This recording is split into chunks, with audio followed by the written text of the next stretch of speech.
beam Boom, footage. Yahtzee. So we make improvements every day, and it's challenging because the improvements are so visual that we forget, we wind up having to look for smaller things that's not so visual, that's not so in your face. So right now I'm looking at these two racks.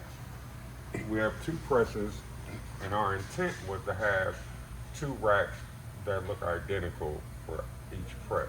Well, they don't look identical. So the improvement is fixing excess inventory.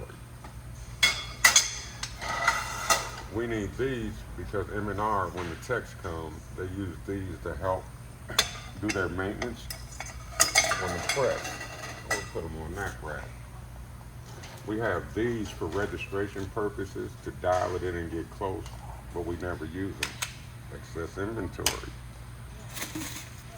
These are bottles for our adhesive, and they've been in the bag since we got the first four that we needed. Excess inventory. More tools for the maintenance, and a block out pin. We'll put that on this rack. Cleanup cards. But there's a rack right in between both of the dryers. So we're going to condense this back to one box, because this is turning into excess inventory. We don't need two boxes.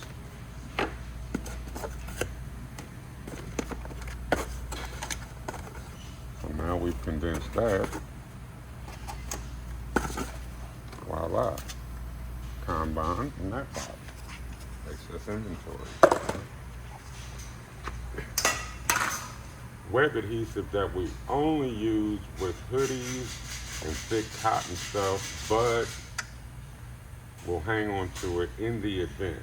But this very well could wind up being excess inventory. Combine with it on this rack. Now we have a free rack out of the way, excess inventory. And because we've moved this dryer, it's on wheels. Now we don't have anything obstructing the movement of it. So look for the smaller things when you're looking for improvements as well. And now that rack is free, and I guarantee you we'll find something good to do with it. That's how we roll.